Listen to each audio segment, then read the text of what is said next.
that the new iPhone? Yeah, got it on T-Mobile. Fastest iPhone deserves America's fastest LTE network. Introducing the amazing iPhone 8. It's the best iPhone yet, now on America's best unlimited network. For a limited time, save up to $300 on the amazing iPhone 8 after 24 monthly bill credits. And now join T-Mobile's iPhone upgrade program for free. Eligible trade-in and finance agreement required. If you cancel service, you may lose promo credits. Contact us for details. Video at 480p. Small fraction of users over 50 gigs per month may have reduced speed. See store for details. Jack's gonna crash your brain. Jackbox crashes hunger like no one else can. By driving through a wall in a passenger van. So if you're craving pancakes morning or night, Jack's gonna crash that craving and make it all right. Here, try my jumbo breakfast platter with scrambled eggs, 8 mini pancakes, hash brown, and bacon or sausage for just $2.99. $2.99? Shut the front door. Of the van or only a Jack in the Box? Limited time only at participating restaurants. Blog Talk Radio. T-minus 10, 9, 8, 7, 6, 5. All three engines up and burning. 2, 1, 0, and liftoff. Coach on Fire Radio. I am the fire, dancing through the fire. I am the champion, and you're gonna hear me roar. Hello, everyone, and thank you for tuning in to my 7th Clarity Unplugged show here on Coach on Fire Radio Network. This is your host, Mina, and if you are tuning in live, it's great to have you here. I have an amazing soul here online with me today, Bhavna Mistry. Before I introduce my guest, just to remind you, it's a live show, so if you want to drop us a message, please do so on my personal Facebook page, Mina Valani, and if you are in USA, the number to dial in is 646-716-7979. Again, the number is 646-716-7979. We would love to have your comments and take part and ask any questions you have for me and for the guest, Bhavna Mistry. Bhavna is an amazing soul. She's a mentor for meditation and an energy healing transformation. And she has been teaching Reiki since 2007. She's also a healer and a teacher of energy vibration, which is all about being heart-centered. She has a 7 process for providing one-to-one transformation online and one-to-one training, and she aligns the heart and mind together for practical purposes, both in business and personal growth. She's also working with a mindset specialist in the area of addiction. So without further delay, can I introduce Bhavna? Bhavna, are you on the line with me? Yes, I'm here. Hi, Mina. How are you? I'm good. How are you? No, not bad at all, actually. I am feeling a bit cold today. The weather here has turned from a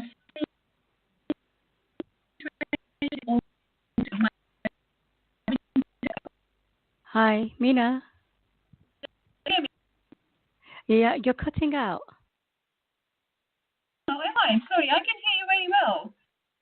Oh, okay. You were cutting out with me. I couldn't quite catch that. Okay, I was just talking about the weather in UK, which has gone from really sunny to really cold. I know. Today's temperature just dropped dramatically. Yes, of course. Yeah. So, Mona, can you tell me a bit more about what you actually do and how your journey started in meditation and healing?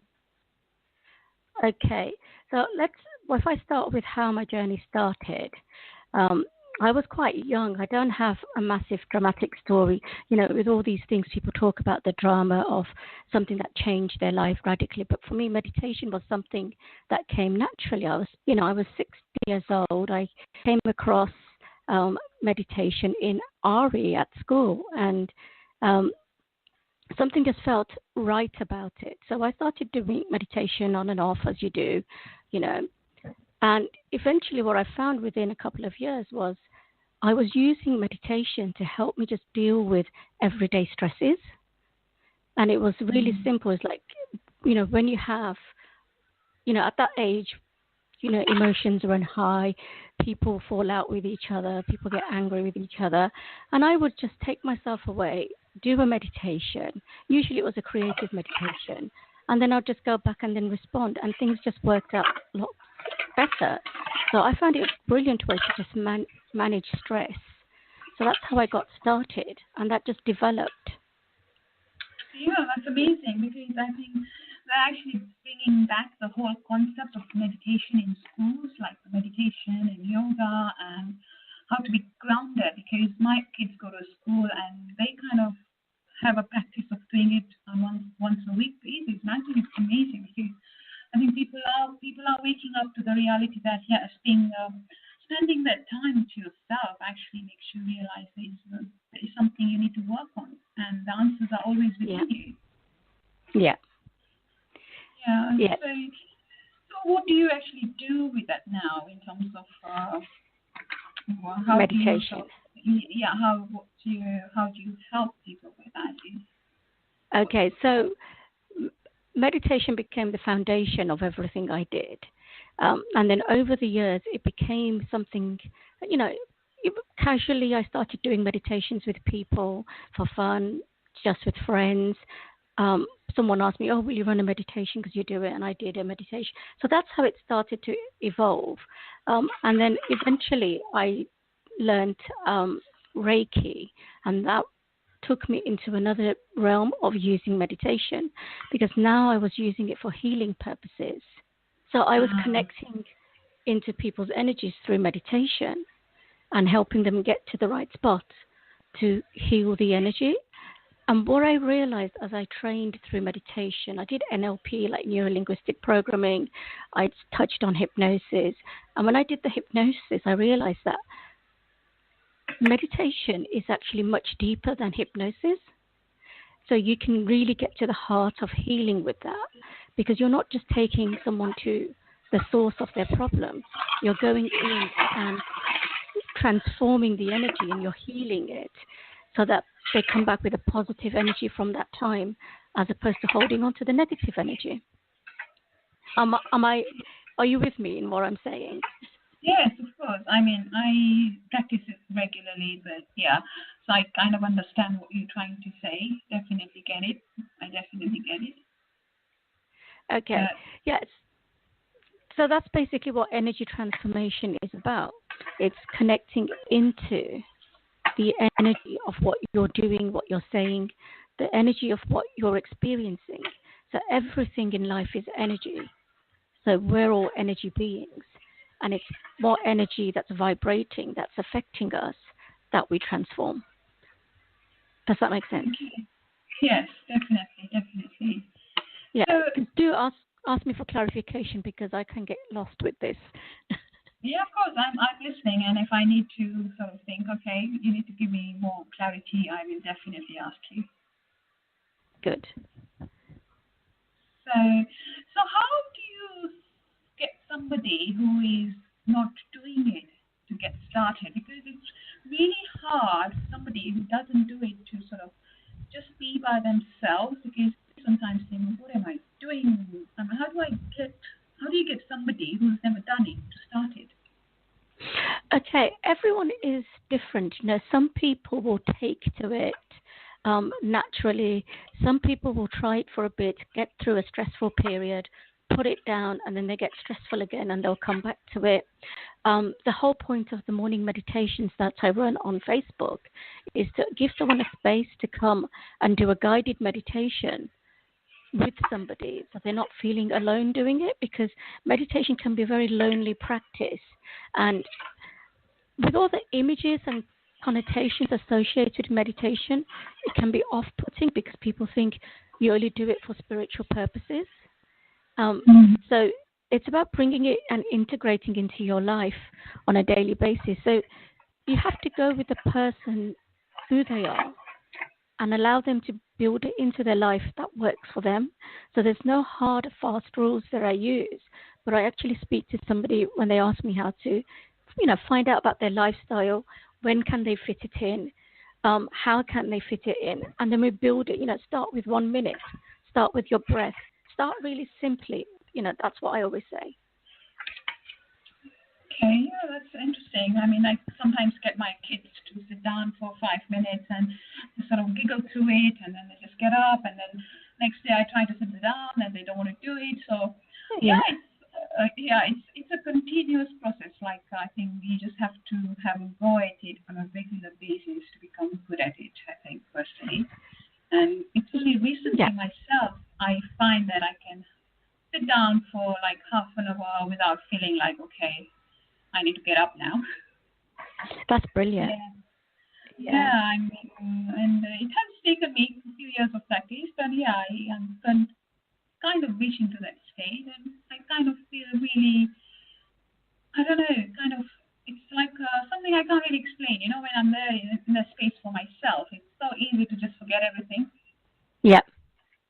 Yeah. So I really understand where you're coming from, but I was just sort of putting out for people who want to do it. It's a very slow process. You just have to start by even a minute, 2 minutes, and then it just comes on a regular. You just build it up as you go along, basically. Yeah, I always start with the breath. Breath is the best way to start with meditation. Because if you can just focus on your breathing naturally, even for 1 minute, it completely calms you down. So if people are struggling, I always get them to connect with their breath first. Yeah. What I do find is when you're sitting down, there's always that negative thoughts that comes into your head. How do you sort of fight those negative thoughts, How do you help?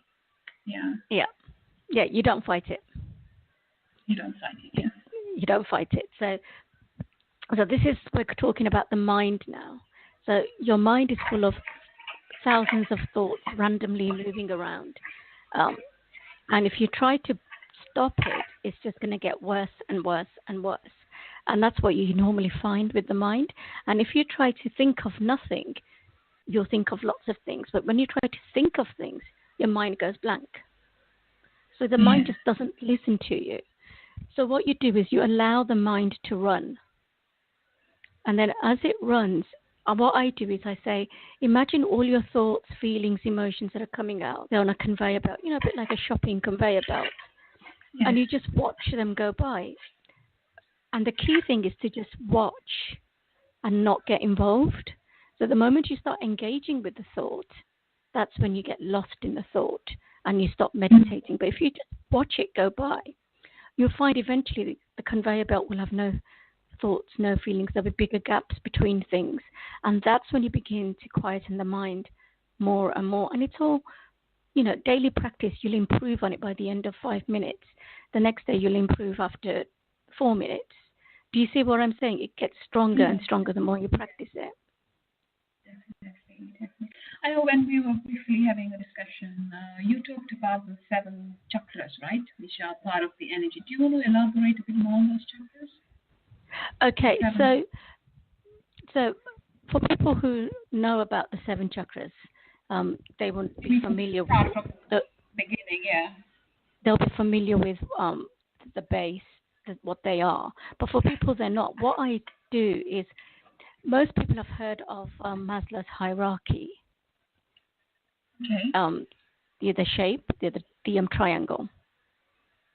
So when you look at the Maslow's hierarchy, it's actually based on the chakras. If you look at what each section is about.